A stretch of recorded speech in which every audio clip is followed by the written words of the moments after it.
Hello रायजोफोर खुलुमबाय गिबि गिबियावनो साफ्रोमबो बर' रायजो राजा नोंथांमोनखौ आंनि बे आरबिटिसि चेनेलावहाय आंनि बे गोदान भिडिअजों लोगोसे आंनि गोसो गोरबोजों फिन खनसेबाव बरायनानै लाग्रोबावनाय जालायबाय। थ' रायजोफोर आसा खालामो नोंथांमोना इसोरनि अननायाव गासैबो मोजाङै दं होननानै आरो लोगोसे नोंथांमोना जुदि भिडिअखौ नायदोंब्ला हयथ' जोबजासिम नायलांगोन होननानै आरो लोगोसे नोंथांमोना जुदि चेनेलाव गोदानै हाबफैदोंब्ला अननानै साबस्क्राइब शेयार लाइक आरो कमेन्ट खालामगोन होननानै रायजोफोर जोंहा दिनैनि समावहाय इलेक्शननि थाखाय सोरबाया थाखाजों बायनाय बा सोरबाया थाखाजों फाननाय जोङो अनेकथा बाथ्राबो खोनाबाय।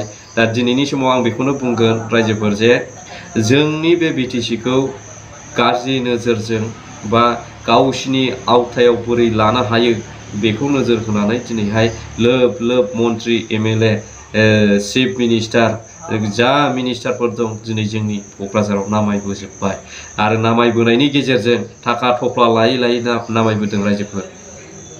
बिथांमोना थाखानि अखा हाहोबाय दिनै जोंनि बिटिसियावहाय। गोरलै गोरलाम राजनितिक दलाथ' ओरैनो रानलांनाय ओरैनो थैलांनाय जायहा सर्स गैया बेहा इलेक्शन गेलेनानै लाब गैया होननाय बायदि दिनैनि समाव जानो नागिरबाय रायजोफोर। दा बेखौ जुदि लब जानानै जोङो रायजो राजाफ्रा बुहुलाव जुदि होयोब्ला बहर किन्तु जोंनि फिउचारा बिराद गाज्रि बा बिराद खैफोदाव गोग्लैबाय होननानै आं दिनैनि समाव बुंगोन रायजोफोर। दिनै एनडिएआ ओरैबादि मोनसे थांखि लादों जे फैबाय थानाय जोंनि जे बिटिसि इलेक्शन बे बिटिसि इलेक्शनाव बिथांमोनहा गोबांथार मेजरिटिनि एमसिएलए देरहाहोनानै जोंनि बिटिसिखौ बिजेपिनि खुंथायाव लाबोनो सेस्था खालामदों रायजोफोर। खालिबोल' नैबे एमपि इलेक्शननि थाखायल' नङा रायजोफोर, ओरैनो ओइदाय सैदाय दिनैनिफ्राय लानानैनो जालांखाबाय बै फैबाय थानाय जोंहा 2025 मायथाइनि जे बिटिसि इलेक्शन बेनि समाबो जालांखाबाय, दा नांलांखाबाय। दा ओंखायनो जोङो खुब साननाया दरखार रायजो राजा नोंथांमोन। दिनैनि समाव जोङो नैबे भिडिअखौ नाय नोंथांमोना। आं ससे भिडिअ क्लिप होनानै होनि बिथांमोननि जे बै समाव बुंनाय बाथ्राफ्रा मामोन, दिनैनि समाव बाथ्रा बुंनायफ्रा मा जाखो।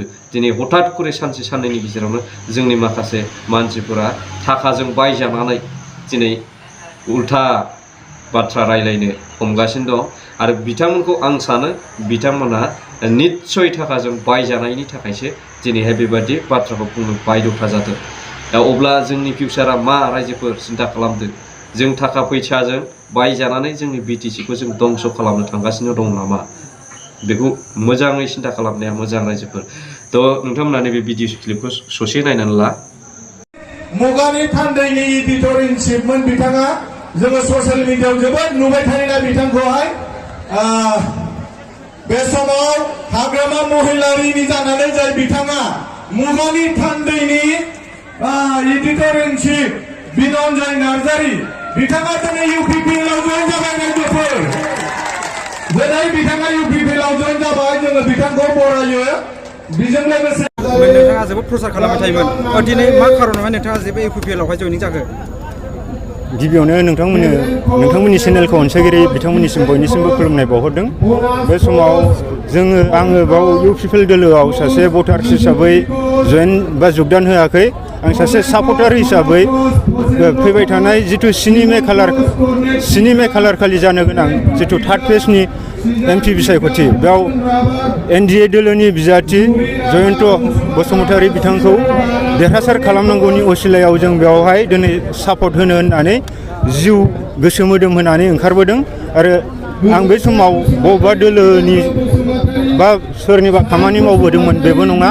मानोना आङो बिं ए रिपर्टार, आं बयनिबो खावलायनाय बायदि बयजोंबो खामानि मावबोदोंमोन आरो बांसिनै नोंथांमोना सोंनाय बायदि बिपिएफ दोलोनि खामानिफोरखौ आं बांसिनै मावबोदोंमोन। बेखौ बुंना लानायावबो जेबो आंहा अबजेक्सन थानाय नङा, मानोना आं बिपिएफनि जानानै बांसिन प्रसार खालामबोदोंमोन। फैबाय थानाय समावहाय नोंथाङा इउपिपिएलनि जानानै माबायदि खालामो? जिथुके नैबे समाव जिथु 3rd फेज एमपि बिसायख'थिनि थाखाय समानो गेजेराव साननैसोल'खासै।